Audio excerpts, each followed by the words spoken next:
warahmatullahi wabarakatuh.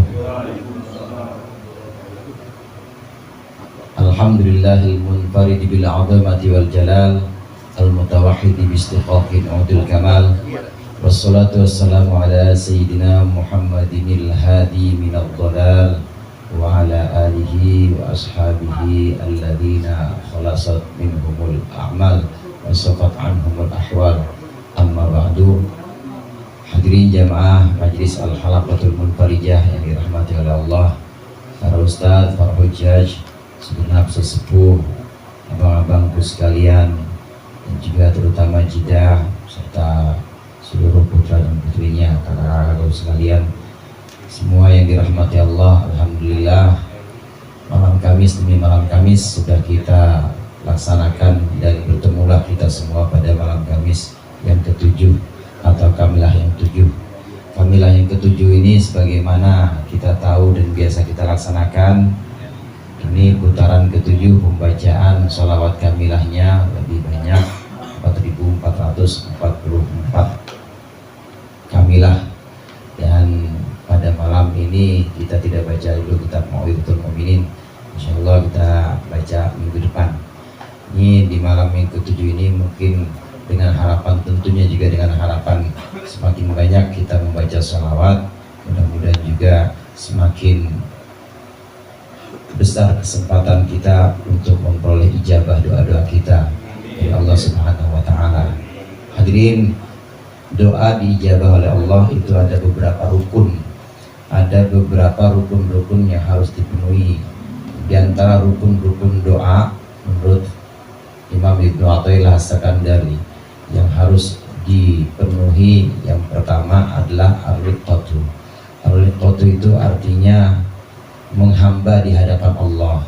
Kalau kita berdoa tapi kita tidak menghamba di hadapan Allah, kayak orang minta-minta tapi malah jadi dia minta bukannya menghamba tapi maksa minta. Lu kalau nggak gue bagi duit gue nggak, kalau nggak gue matiin lo. Nah itu namanya bukan menghamba, malak namanya. Doa kalau mau cepat ibadah, rukun yang pertama maka harus menghamba di hadapan Allah. Kemudian rukun yang kedua, al-istiqanah. Al-istiqanah itu artinya tenang atau antengnya diri kita. Ketika kita berdoa, upayakan dalam keadaan tenang, tidak gerabak-gerubuk, tidak gerasa-gerusu. Oleh karenanya di acara kamilahan ini, ya sebelum kita berdoa, kita dahulukan dulu dengan yang lain, dengan dikir-dikir dulu. Nanti baru ikhtiar hawali jannah, itu berarti udah tenang semuanya. Artinya udah zikir juga, apalagi udah ada yang nyobain kue bolu juga, udah gak penasaran maksudnya, maka makan dari sekarang supaya nanti pas doa udah gak kepikiran lagi. Takutnya lagi pengen nyebut apa, kepikiran tadi perasaan gue pengen nyobain itu martabak mini belum dah, jadi kepikiran, makanya cobain dulu biar gak kepikiran. Jadi kosongkan hati dengan cara ya mengosongkannya adalah dengan cara memenuhi apa yang diinginkan sebelumnya, ya istiqanah. Kemudian diantara rukun doa yang harus dipenuhi itu adalah hudurul qalb atau hadirnya hati. Hadirnya hati ini kadang disebut dengan khusyuk. Khusyuk itu tunduknya anggota badan kita, anteng anggota badan kita, dan hati kita ini mengikuti, sibuk sesuai dengan apa yang sedang kita lakukan dari amalan anggota badan atau dari perbuatan anggota badan. Lisan kita ini kan anggota badan.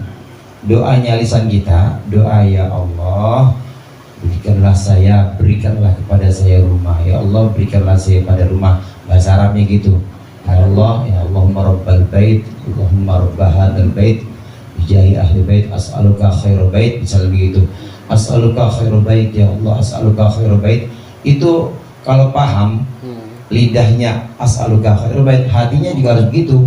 Oleh karena yang dalam doa itu sebagian ulama, doa itu tidak akan dikabulkan kalau dia nggak paham.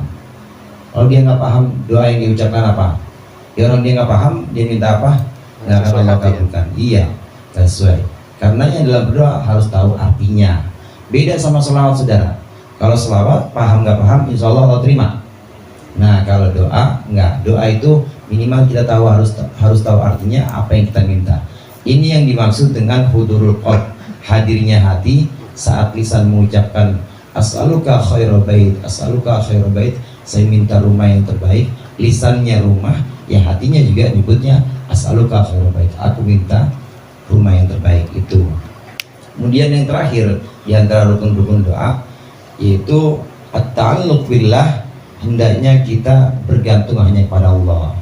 Ini merupakan rukun yang terpenting, bergantung hanya kepada Allah. Ketika rukun-rukun yang lain yang sebelumnya sudah dipenuhi, hati kita hadir, kemudian anggota badan kita juga anteng tenang, kemudian kita juga dalam keadaan menghamba kepada Allah, bukan memaksa, maka yang paling penting adalah menggantungkan semua permohonan kita hanya kepada Allah.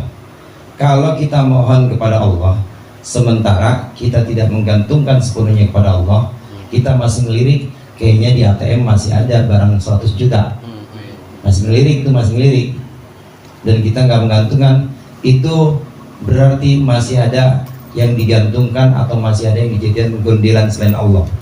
Itu akan ijabahnya akan tertunda, kecuali kalau kita sudah benar-benar menggantungkan semuanya pada Allah. Kalau sudah Allah yang dijadikan gantungan, maka Allah yang akan backup semuanya.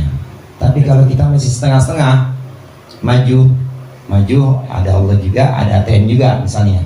Kata Allah, ya udah pakai ATM dulu, ntar gue harus bantuin.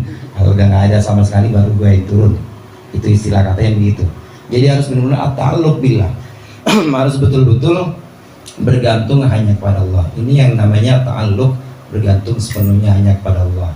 Ini rukun-rukun dari doa jika doa kita ingin cepat dijabah oleh Allah. Hadirin sekalian, meskipun doa kadang tertunda, jangan ini menjadikan kita putus asa terhadap rahmat Allah. Karena sesungguhnya semua doa itu semua doa itu Allah ijabah. Cuma bedanya bentuknya Allah yang memilihkan, waktunya Allah yang menentukan. Bentuknya mungkin kita pengen bentuknya adalah rumah, tapi bisa jadi bentuknya bukan rumah. Allah kasih bentuknya nanti istana, nanti sebab waktunya juga Allah yang menentukan. Bentuknya tidak sesuai dengan permohonan atau keinginan kita, tapi sesuai dengan keinginan Allah. Waktunya juga tidak sesuai dengan waktu yang kita tentukan, waktunya sesuai dengan waktu yang Allah tentukan. Karena hakikatnya Allah yang tahu waktunya kapan, itu sesuai dengan kelayakan kita. Kalau kira-kira belum pas, kalau kira-kira belum waktunya untuk menerima pemberian dari Allah ini, karunia dari Allah, maka nggak akan Allah kasih. Karena kalau Allah kasih ini justru bisa madorot, bisa jadi satu yang merusak dirinya. Ada anak kecil mintanya apa? Iya, anak kecil minta duit 1M. Lah buat apaan duit 1M? 1M dibeliin cendol sejager banjir, kan nggak ada gunanya, nggak bakal Allah kasih. Jadi sesuai waktunya kapan, ntar kalau mau 1M ntar kalau udah kira-kira umur 50 tahun kata Allah. Jadi waktunya sesuai dengan waktu yang Allah kehendaki, karena Allah Maha tahu kesiapan kita kapan menerimanya. Mudah-mudahan dari doa-doa yang kita panjatkan kepada Allah ini ada yang memenuhi rukun ini, sehingga Allah berkenan untuk mengijabah doa-doa kita.